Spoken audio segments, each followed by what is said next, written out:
The little incremental wins deserve celebration too along the way. And it's hard to like give yourself that space. But you have to. Pull up a chair. You're sitting at the table with Powerhouse Women, the podcast where bold women in business come to connect, collaborate, and build something bigger than themselves. We always say, if you're fortunate to have a seat at the table, pull up 3 more. That's exactly what we're doing here. This isn't just a conversation, it's a movement. We're creating space at the table for conversations that matter. The ones that challenge you, push you, and remind you that you do not have to do this alone. Every episode, we're talking growth, success, and the real, unfiltered truths of entrepreneurship.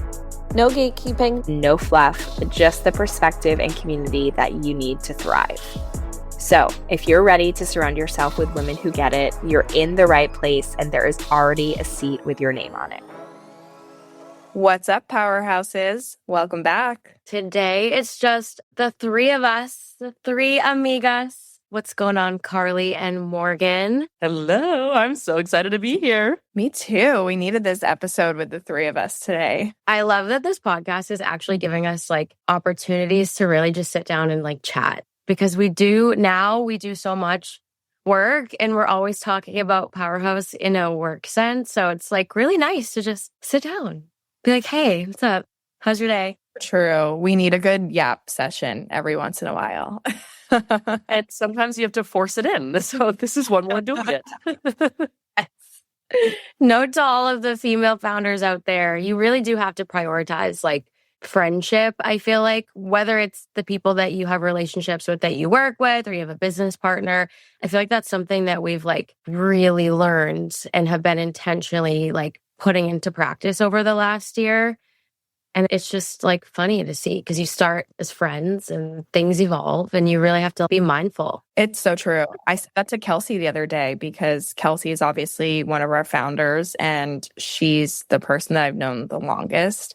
We met in college and I was voice noting with her and I'm like, we need to have a friend catch up. I have spoken to you so much over the last 3 months about Powerhouse Women, but I have no idea what's going on in your life. Just normal friends. So it's true. You really have to be intentional about it because business can like completely take over, which is a good thing. And I think there are shifts. Like I view a lot of things as a pendulum swing where sometimes you just have to lean into that season and you go really hard and it's all work and then you come out of it a little bit.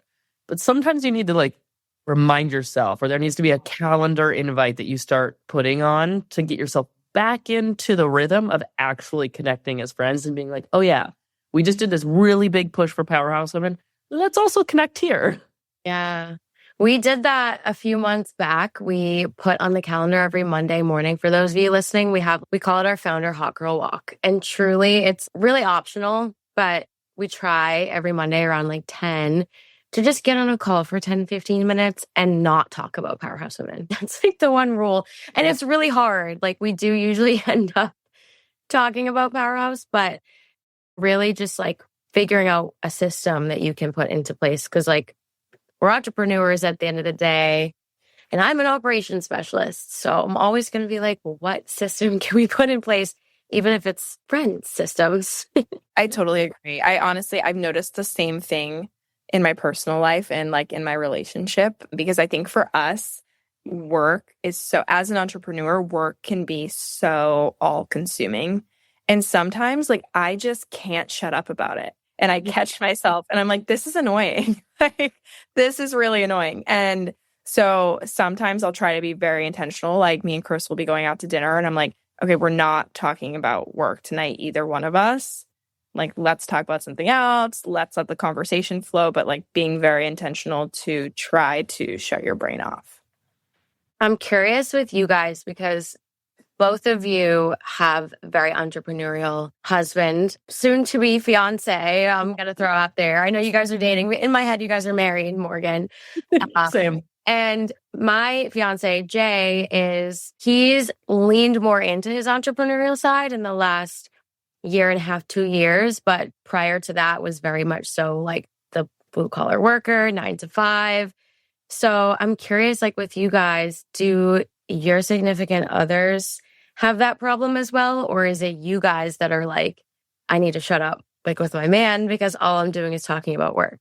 I feel like it's both me and DeAndre, and especially since we're working, like, we have our own brokerage together, like, we're working the same kinds of deals together, like, we have our own clients as well, but there's so much of it that is intertwined, and we intentionally intertwine our work and our life as well. So there are definitely moments where we're like, have we talked about anything other than like one aspect of our business or Powerhouse Women or something that he's doing for some of his clients? And like, oh my God, this is so much fun, but let's talk about something else.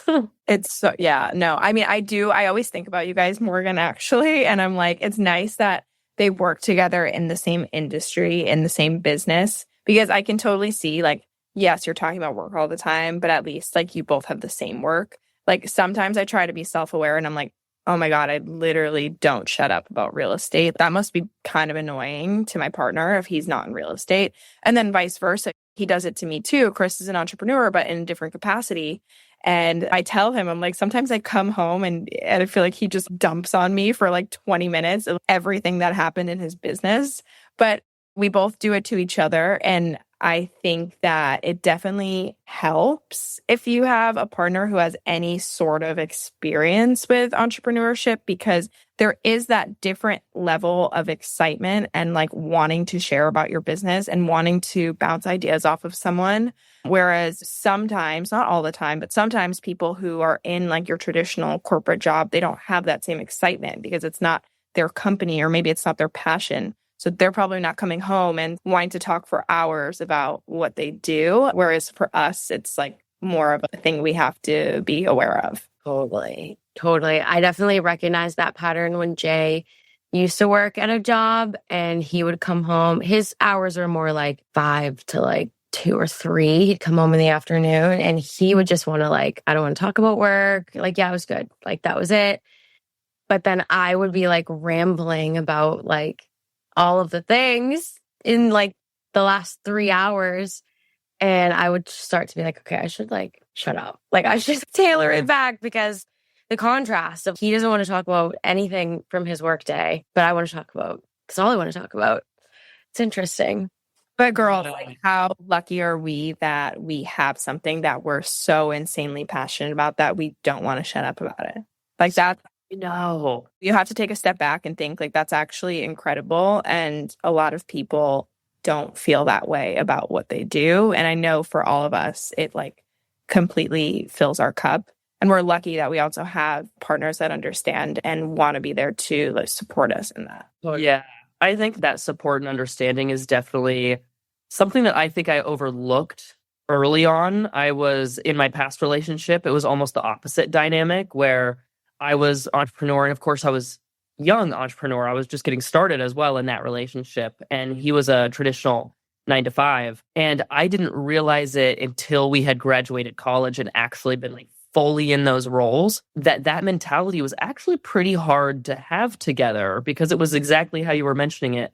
I was excited. It was still fresh. Like I'm still needing to put in like a lot of work into the entrepreneurship role and like plant all of these seeds that are now coming to fruition. But at that point, like I was just planting them and hoping that down the road they were planted correctly. And that was about it. And he would come home and it would be exactly like that. Doesn't want to talk about anything, hates that I'm talking about work, doesn't like that I can't put my computer down at all times as soon as like we're back together. And I was like, oh no, this is tough, because when you want to talk about things and you want to express it and you can't, that's really hard. And when your other person isn't in the same position where they want to do that back to you and you're excited about it, you're like, okay, what do we talk about? And when I want this to be my entire life, I'm embedding it into my life and intertwining it intentionally. I want to talk about it. I want to express it. I want to work things out. Sometimes you have to do it out loud and you can't do it all in your head. So that, I think that support from a significant other is so important. And I wish more people talked about it because it's not easy either. It's not easy being the significant other, providing the support to somebody else either, even if you're in the same role. Especially entrepreneur support is so long game. Like with Powerhouse, I mean, we didn't set up to do a company. We weren't like, we want to build a company. We want to do this. We want to do that. It just kind of like happened. And I know all of us have received so much support from our significant others. Like Jay loves to talk about powerhouse women, and he totally indulges. Like sometimes we'll get to a point where he's like, all right, like maybe just for the night. Like we'll be watching a movie and every 5 minutes I'm like, and did I tell you? Oh, and did I? And like he'll be like, okay. But he's just as excited for us, for me, and for all of us. And the same thing like with my personal real estate business. Like he's never going to be upset if I answer a phone call in the middle of the night or if my phone rings, because he knows I'm always sleeping with the ringer on, because God forbid like a client calls or like a Compass lead or something. Like the support is so faith-based because they have to believe in you, that like you're building this thing that you can't really show them and they can't really see and it's not really happening yet. But like I know Jay believes so wholeheartedly in me that I'm going to see every single goal through. And I know that you guys have the same thing with Chris and DeAndre, and it's so special. And for those of you listening that maybe have never experienced that, it's out there and it's real, and you shouldn't settle for anything less. Please don't. Please don't. It is out there, and it makes your life completely different and allows you to get to your goals quicker. 100%. I mean, I think you have to have that if you're going to be an entrepreneur in a relationship, because there's always going to be ups and downs and like ebbs and flows of your business, and you have to believe in yourself. So if you don't feel that your partner like deeply believes in you, then it's just going to bring your worth down, and it's not going to make you feel as strong and powerful. And you have to have someone that like matches that energy. And I think that's so beautiful. And you're right. It is out there. It is out there. Yeah. Easy to find, but it's out there. Mm-hmm. And on top of that, like support and kind of that alignment in a sense, hopefully they're also the type of people that they're so bought into you and your vision, they believe in you, that they're also going to call you out when you're not living up to that. They're also going to be your accountability. They're also going to be there to push you. And I know that's something with DeAndre with me. I'm a big vision person. I have a million ideas and I'm like, okay, now we'll break them into smaller things and slowly start putting them into process.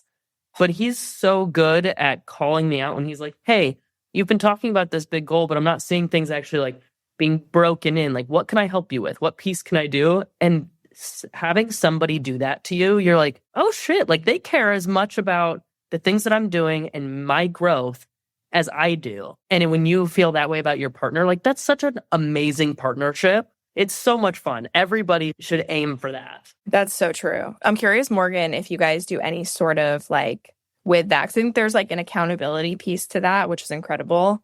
But also like goals and goal setting, like actually either of you, do you guys do any sort of like planning or goal setting or anything like that in your relationship? Vision boarding, anything? I think me and DeAndre, we change how we do goals all the time. I feel like we have side quests and different things that pop up that we just like to lean into. And so all the time we kind of started the year almost vision boarding in a way, but instead of like actually putting it on, because DeAndre would never do that. That's not his style. But he's like, but I'll conceptualize it, like I'll talk about it. And so it was more about like words on a board that were like, what are some of these goals that we want to do? What are the different feelings? That was a big one for us, of what feelings do we want to have throughout the year? Do we want to be excited? Do we want to be like, we were talking about our launch party for our brokerage. What do we want that feeling to be working up to at the end of the year? And I think we do it in a very chaotic way, but it's there. I love that. Whatever works for you. I like the feeling aspect to it too. I think sometimes we get so like laser focused on our goals and things we want. We stop and forget to think about, right, how are we going to feel and what does that look like, and like what type of joy or is that going to bring to my life? So yeah. And I think especially as entrepreneurs, sometimes it's really easy to forget to celebrate wins, to forget to almost celebrate or congratulate yourself on hurdles that you're overcoming, because it's just part of the job. Like those things pop up regardless. Our entire being and job is to overcome obstacles. And so I totally forgot what I was saying. I felt like that was such a good line, and then it went away. You know what? I love that. Wait, while you're thinking of it, I was going to say, have you ever seen like the meme on social media where it's like, I never feel a sense of accomplishment after doing achieving anything, just a mild sense of relief that it's done. And every time I see it, I'm like, yes, that is me. I literally feel that too. I don't stop. I just steamroll. Yes. Steamroll. I keep going. I'm like, what's next? What's next? Like I don't realize I'm 87 to-do lists into my task list deep on one day, and I'll still be like, it'll be 11 p.m. and I'm like, I didn't do enough today. Yeah. And sometimes you look back at some of the things you accomplished. The other day, DeAndre and I were out to lunch with some other realtors that we're good partners with. And we were talking about some of the deals that we had closing that week. And they were like, oh shit, those are big deals. And some were creative and whatever. And they're like, how are you celebrating? And we looked at each other and we're like, oh shit, we've had some like really cool things happen the last few weeks. And we haven't done anything. Like we've literally the last weekend, we were so tired, we just slept the whole weekend and we were just like in recovery mode. I'm like, that's not a celebration. What are we doing? I mean, rest is just important as celebration, but you guys should celebrate for sure. Yeah.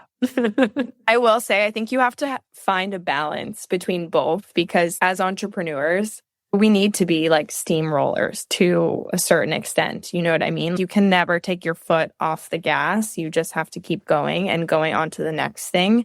And like, okay, just close my biggest sale yet. Okay, I'm not going to sit around and wait a few months or, I don't know, vacation for 3 months. It's like, what's next? Where's the next one? But in the same breath, like, I do think it's very important to celebrate small things along the way and to take that time to sit and be intentional and reflect on it. I feel like it can be helpful to do that with your partner. Like, for sure, that's one of the number one things that me and Chris have always been great about since the beginning of our relationship, is always finding a reason to celebrate and celebrating like the smallest things, even if it's just going out for a glass of wine or just doing something that we like and like making it intentional. Like, okay, tonight we're celebrating this. And at the very least, it always gives us an excuse to be going out to dinner or do something nice that we want to do that we probably don't have time for. But it just keeps you going. And it does allow you to take a second and stop and reflect and be like, wow, I did this, even if it's the smallest thing, but it's getting you to where you want to go. Yeah. And kind of like what we were talking about at the beginning, where you have to like calendar in some of that time sometimes. That's another thing to do. Even if it's 30 minutes here and there, but it's actually intentionally celebrating or even diving in, being like, wow, we did that so well. How can we replicate this in the next one? Even if it's like a productive kind of feeling about it, but there's a celebration aspect. It's acknowledging, wow, that's something that we did. That's a true accomplishment. How do we build the momentum and continue this? Because you're completely right. As entrepreneurs, we have to be steamrollers. You have to keep going. And you have to believe in yourself when there's nothing there, you're just going. Blindly. What do they say? Like, when you're on the right path, like, you know you're on the right path because it disappears. Because I love that. I've never heard that, but I don't know who said it. I've seen it a couple of times. I've seen it a lot more recently, I feel like, just because like the social media algorithm is insanely good at picking up on like your subconscious, the things. Like, I'll show Jay something, I'll be like, I can't believe this is on my feed. And he's like, yeah, there's a reason, like, it's your feed. I'm like, shut up. I showed you. But I've seen it a lot. It literally says, it's a question. It's like, how do you know that you're on the right path? And then the answer is the path disappears. Like, you're on it. You can't see it because it's beneath your feet. So it's really hard in those moments. Like, when you're in those super blind faith, like, you have no idea. You don't know where your next paycheck's coming from or your next deal, or like, you don't know how you're going to do the big monumental thing, to just continue to move forward, but also to take the time to stop and celebrate the small things when you don't feel like you've done it. The little incremental wins deserve celebration too along the way. And it's hard to like give yourself that space. But you have to. We can always count on Gia for like a good quote. You just have so many in your brain. I'm like, where are you storing these and how do you remember them? For real. Yeah, you'll whip them out and I'm like, oh, okay. And they'll be perfect too. And I'm like, I've never heard this, never once. Just the resident wordsmith. No, I love a good motivational quote. I save them on Instagram like all the time. Though I will save them. I don't remember them. Like, I couldn't even regurgitate like one line from my favorite song back to you. Like, I can't quote a movie, like none of those. Like, I'll never have those. I'm not good with movie quotes or like actors' names or movie names, like Oh, yeah. like album titles. I'm so bad. I can sing you the song, but I can't tell Oh, you. I can't do that either, but I'll pretend and it'll just be a whole lot of la-las and doo-doos. Yes. Yes. No, I definitely never get the lyrics right. We'll be in the car and I'll be like singing. You'll appreciate this, Carley, because Carley and Jay grew up together. This is like the OG connection.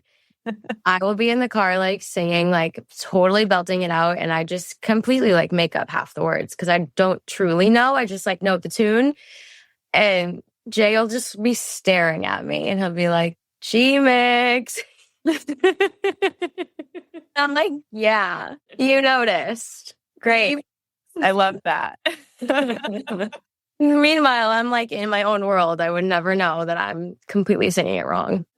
There's nothing worse, truly, than when like you mess up on the lyrics and you're just like, what? So yeah, so confident. Yeah. Like, yeah, I hit that. No, you didn't. There have been songs that for years I've been singing them a certain way. And I'm like, oh my God, look at me. Like, I know the lyrics. Like, I'm musical. And then I actually listened to the song and read the lyrics. And I was like, where did I get my information and how did I have the audacity to be so confident about it? Like, geez. What kind of music did you guys listen to growing up? Like high school versions of you on the bus. What were you playing? I was definitely playing like Nicki Minaj, rap. I was like big into rap, which is funny because I literally don't listen to rap anymore unless I'm at the gym. But I would always listen to like Lil Wayne, Nicki Minaj. I don't know, whoever was like in Young Money at that time. Oh, I forgot about Young Money. The playlist was really good. So yeah, I was listening to a lot of country in high school. I was a modern country girl for sure. I didn't know that. Yeah. Family moved to Sedona. We were doing some ranch stuff. I was living the horse life, and I got really big into modern country. Oh yeah, now I can see it. Now I can see. I see you like riding on the horse. Like, Yep. I love it. Yeah, I was with Carley, rap, A$AP Rocky, Drake, Party Next Door. I don't know who I thought I was. Also, Lana Del Rey. Very, very sad music. Like I would stare out the window being so depressed. I don't know what I had to be depressed about. Little did I know, life is only about to get real. A few short years after that. So funny. But times change. It is funny. I remember when I was a kid, like music has always been a big piece of things. My parents were really into music. I remember as a kid listening to different types of music, and you're like trying to act out the feeling you think is a part of the song. So even if it's sad, I remember literally having like my old disc player and looking out my bedroom window being like, well, if it's a sad song, I gotta be sad with it. And if it's a happy one, I'm like, we're skipping in the backyard. And I'm like, Jesus, Morgan, you don't have to act it out. You can. Wait, why is that so true? Yeah. You're like frolicking around. Yeah. Wait, I love that like moments like this just remind you that there are no original experiences. Like, right. There are not, like, we were all like acting in our head, acting out whatever. Did you guys watch plays growing up, actually? Now that brings up a good point. Did you watch like theater? Or yeah, Morgan was a theater kid. She definitely.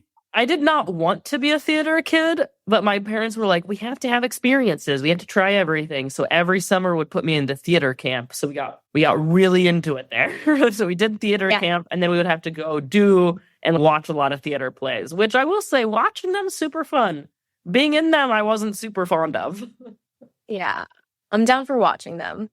Yeah. Knowing Jay, if you and like it always just amounts to me frolicking around the room, dancing, singing the songs. And he's like, okay, now things are starting to make sense.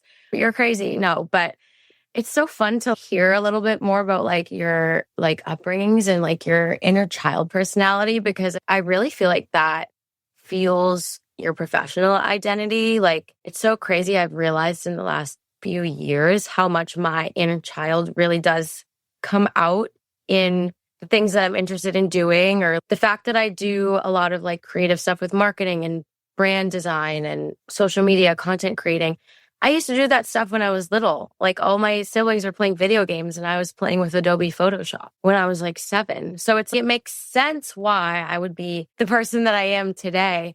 So I'm curious if there's ever like any parallels that you guys have drawn from your inner child, or like just the things that you were interested in when you were younger and how it might come out or how it might start to come out today in your work?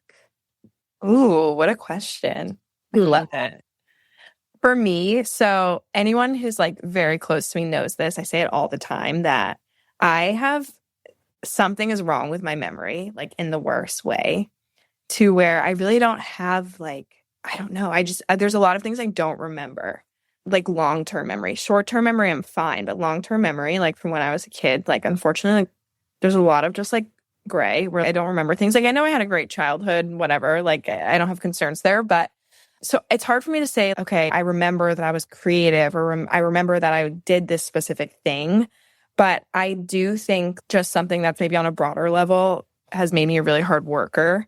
That's been ingrained in me since I was little. Like when I was growing up, my dad always had like 3 jobs at one time. He was a teacher. He was a high school teacher. That was his main job that he loved. And then he was a DJ. He would DJ like weddings. So we have a huge love of music too. And then our family also has cranberry bogs. He did other things too. So like I always saw, and my mom worked too. So I always saw my parents like working. And I started working at a super young age, like probably 13 or 14. So for me, like that's the biggest thing that I see coming out in my work as I'm older. And I think I never saw myself being an entrepreneur, but I think as I've gotten older, that's definitely shaped that because I'm like, wow, this is something that allows me to work all the time, but also doesn't make me have to work 3 jobs. It allows me to be like passionate about something and love what I do and kind of like find a balance for that. I love that. I feel like for me, my personality showed in a really, I don't know. I feel like my personality has always shown, and I'm willing to be chaotic and take left turns, and I'm willing to try something and embody it for a little bit and be like, nope, that's not for me. I'm trying something else. And I've always been that way, even as a kid. But I do remember really like vivid memories young. I grew up on the East Coast. So I grew up in like DC, always going to Boston and traveling up to Maine. So I was always there. And I remember being so embedded. My dad he worked at the Capitol, so he was big into the politics. So I was used to seeing like the East Coast hustle and bustle when I was young. And I remember embodying that and being like, okay, when I'm older, I'm going to have a briefcase. And I remember having a vivid memory of like, I'm going to have a cool suit. I'm going to be a boss woman and have a briefcase. And I'm going to live in like a condo. And it's totally like a Miami condo, which is funny. But that was the image of like a Miami condo. I can see the ocean. Like I'm going to go up, I'm going to have 3 dogs and it's just going to be me in like this penthouse corner unit. That was such a unit or such a memory of mine. And then on the inverse, I would also have memories that I'm like, but I also like travel in the summer and we go sailing and then I have horses. And I'm like, so I'm also going to ditch that life and I'm going to go have this like excursion life where I can also, whatever I'm doing, I can work from there and I can sail at the same time. So I always had images of working hard and then going and like living life. And I feel like that has now meshed into the life that I'm living now or building. Is I have those 2 kind of extremes sometimes. Like we can tunnel vision and we can build and work really hard, but then we can also like fuck off and go to Bali for a month and just fuck around or whatever we want.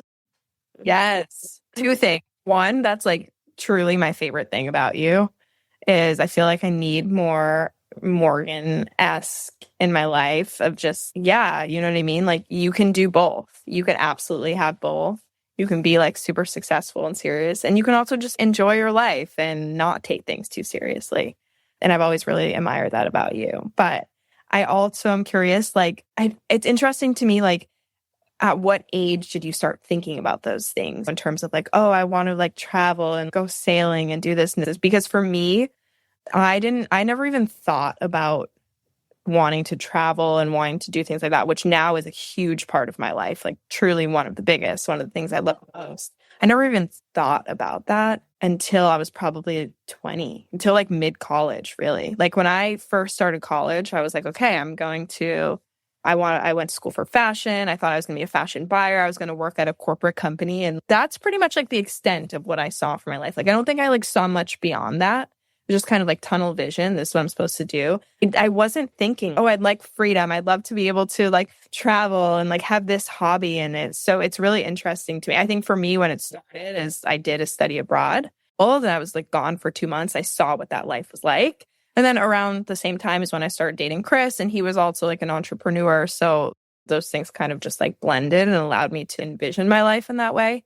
But it's really interesting to me that you thought that way from a younger age. Yeah, I think that's my family were always big travelers. So I remember, I mean, we were living on the East Coast, but I remember even for winter vacations, my parents, we lived in DC near all the embassies. So all of our friends were from different places, even if they were only here for a short amount of time.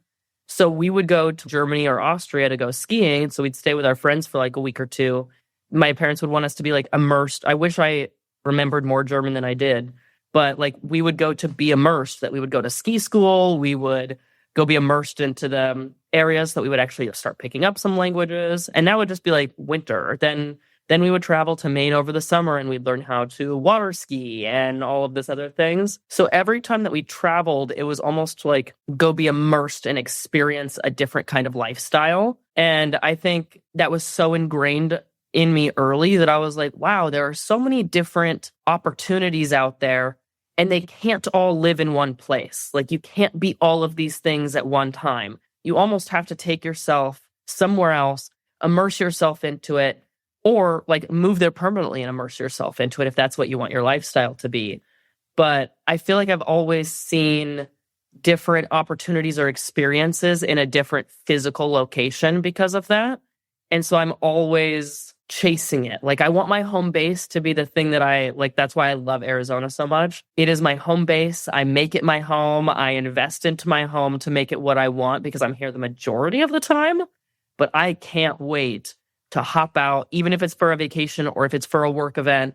I want to go experience whatever that physical place is and what it's known for to get that experience and see how, am I going to bring a new piece of Morgan back for a side quest, or am I going to like just stay there and just be like, okay, that's what the vacation was, and now I'm coming back home and I'm good. So I think I've always had that really, really young, and sometimes I don't know what it is. Currently, I'm just like, let's try it. Let's see what happens. I love that. What an interesting perspective on travel too, and like how it shapes your life, you know? And yeah. I honestly couldn't agree more. Yeah. I know you guys travel a ton now, and that's how me and DeAndre are. I mean, our first date was a month in Bali, and that's just how we... It's crazy. Can you say that again? Just like a little bit slower and maybe let's elaborate. Actually, I would love for you to just tell the story of how that happened. Yeah. When me and DeAndre met, we were both in a phase of life that I had gotten through a long divorce and it was like a 2-year aftermath of that. He had gotten out of a long relationship. We were in a fun life phase. We're exploring, we're building, like we're partying, we're having fun in Scottsdale. We meet a week before I leave for a month-long Bali trip. And this was what I was doing, like an Eat, Love, Pray, Love, Eat, whatever that thing is. That was like... Pray, love. The one you didn't say.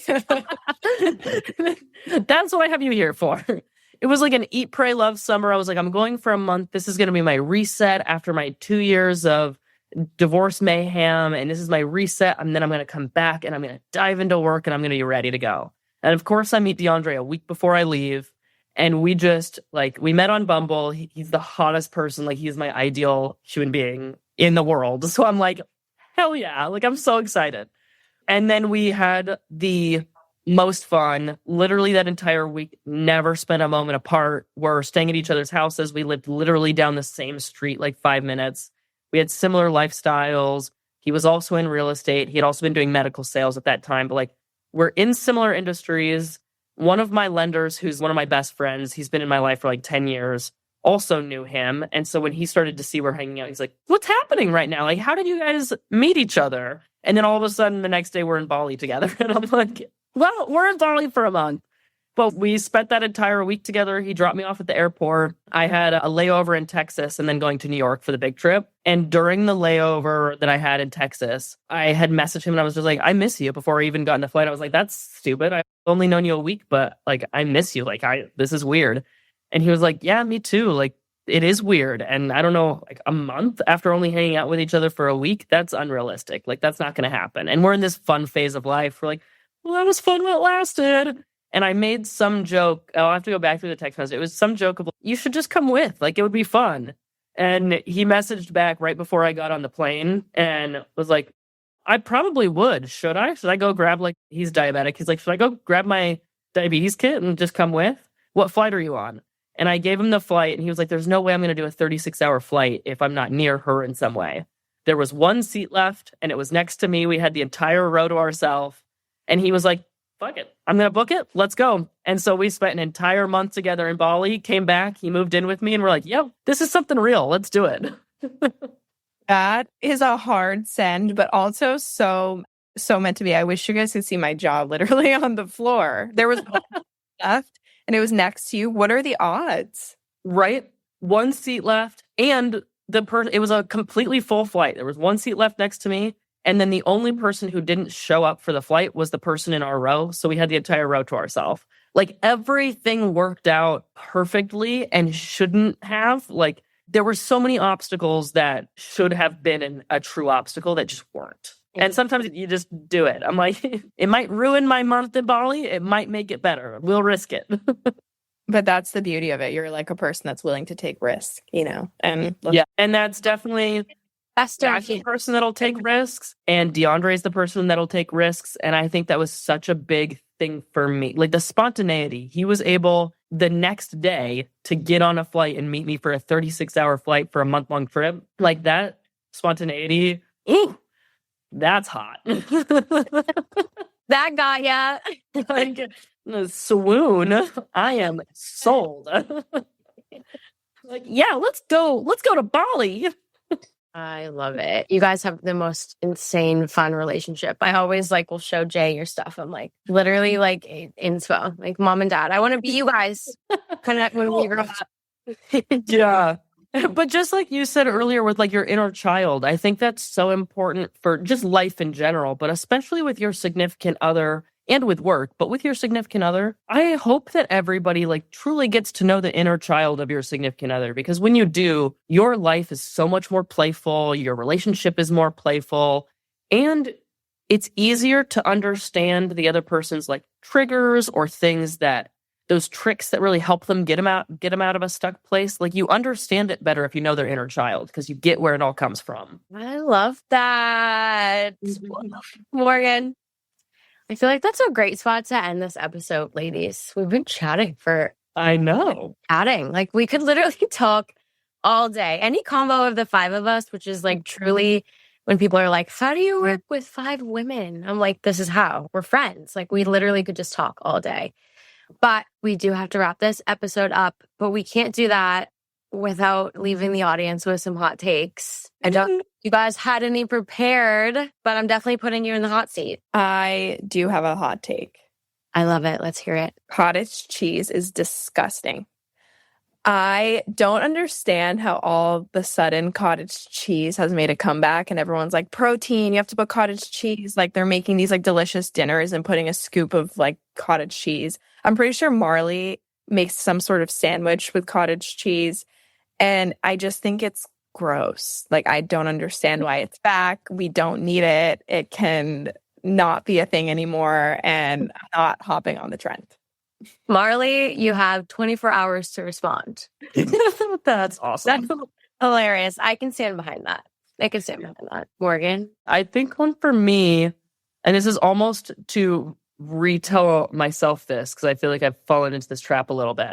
But I think this self-love game or aspect that's coming into life is so overplayed right now. And I think it's actually removing accountability from our lives. And I think we need to work on that. And that's also, I'm saying that for myself as well. Because sometimes I get stuck in that of I'm just going to I love my baths. I'm going to take my bath and I'm going to have my self-care mask day. And I'm going to do this and I'll get to my problems in the morning.